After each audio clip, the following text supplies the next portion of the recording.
全民穿越公路求生，将电磁战甲扒下来之后，我又细细的搜刮了一遍，不管是有用的没用的，都通通带走。如果不将莫里亚蒂的尸体彻底摧毁，12小时后，他将以新的身份活面貌重新复苏。这家伙可以啊，这瞒天过海的手段简直了，居然可以蒙蔽游戏机制，利用游戏机制的漏洞来伪造自己死亡的证据，换一个新的身份重新开始，躲在暗中伺机报复。果然，对待这些老硬币，连尸体都不能放过。给我拿火焰喷射器来！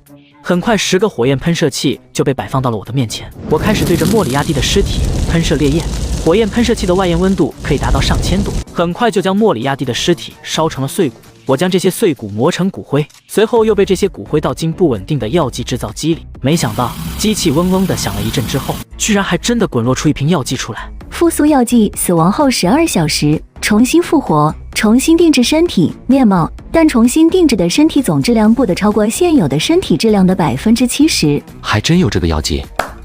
我猛地一回头，发现身边不知道什么时候多出了一个身穿女仆服装、面容异常精致的女仆小姐姐。原来是您亲自来了，请问有什么指教吗？不愧是冕下看中的人选，斩草除根的手段不错。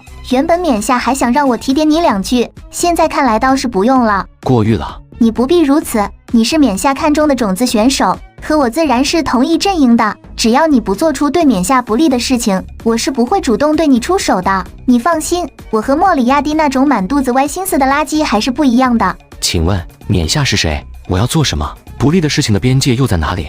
冕下是谁？等到你该知道的时候，自然就会知道的。至于不利的事情，你暂时还够不到资格，想要不利都无从谈起。现在跟你说了，你也不会懂。或许经历了下一个世界，你就会明白一些了。那么请问，我在下一个世界该注意点什么？有什么想说的就直接说，不用这么拐弯抹角的。不就是想要知道下一个世界的具体情况吗？我可以在规则内给你一点提示，那就是你在下一个世界将要面对的对手将会是船只。不，是船队。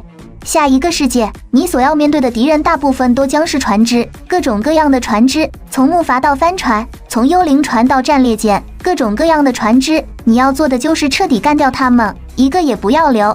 如果你能做到的话，说不定会得到冕下的亲自嘉奖。这么说，需要把我的车改进成适合在水中航行的样子？不需要，下一个世界是对抗世界，肯定要选择一个让2个世界的参赛者都能适应的环境，无论是车还是船只，都可以自由行动。你需要提升你的实力就可以了，没必要进行专门适应性的改造。原来如此，在这个世界好好表现，不要辜负了冕下的期望。我尽量。对了，这个本来打算在下个世界再给你的，既然在这个世界的第1天就干掉了莫里亚蒂这个叛徒，那就提前当做礼物送给你好了。女仆将一件东西扔给了我，随后转身向前迈了一步，整个人消失在虚空之中。什么东西？那是一枚晶莹剔透的勋章，如同琉璃一般，闪烁着七彩的光泽。在徽章的正面画着齿轮与试管，周围是一圈不认识的铭文，在下面还有一个 LV0的字样。卷纸徽章，女神冕下给予卷纸的徽章，需要达到一定的条件方可解封，效果未知。这说了和没说没什么区别吗？就是得知了女仆口中的那个冕下是个女神，我成为了她看好的种子选手。除此之外也没什么信息，连解封条件都含含糊糊的，这上哪里才缺？卷者徽章，执掌科技权柄的半神琉璃颁发给卷者的徽章，卷者可以利用积分将其激活，或者等到下一个世界开启后，等待徽章自动激活。使用积分可以提升卷者徽章的等级，提升卷者徽章的等级可以解锁不同的权限。建议在条件允许的情况下，尽可能的提升卷者徽章的等级。积分获得方式：一、等待琉璃奖励；二、交易换取；三、使用属于其他半神世界的物资进行兑换。利用积分激活方式。下面是一长串兑换的方式和步骤以及要点。这真的需要这么做吗？总感觉有些羞耻啊。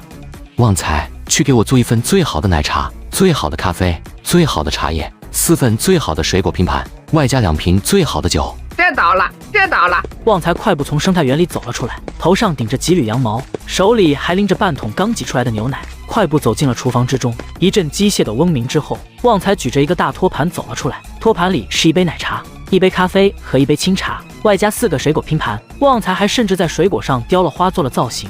就在你房间的酒柜里，最上面一排就是最好的。我还有事，有需要再叫我。旺财又火急火燎地跑进了高级生态园里。我端着手中的托盘看了看左右，然后偷偷地回到了自己的房间里，顺便将房门反锁了起来，然后认真地对着小爱同学说道：“记住，不要让任何人进来。另外，待会的事情一定要当做最高的机密，不要让任何人知道。”放心吧，指挥官，我是绝对不会向别人说的。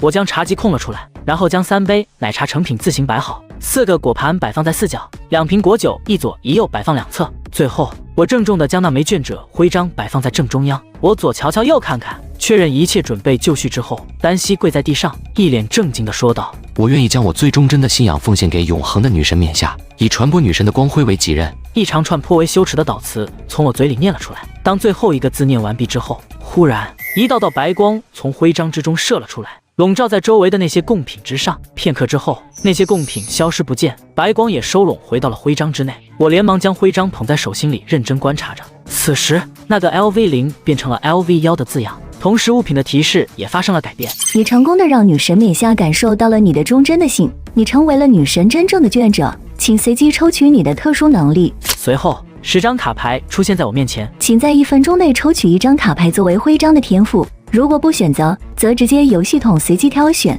倒计时开始。该选择哪一张呢？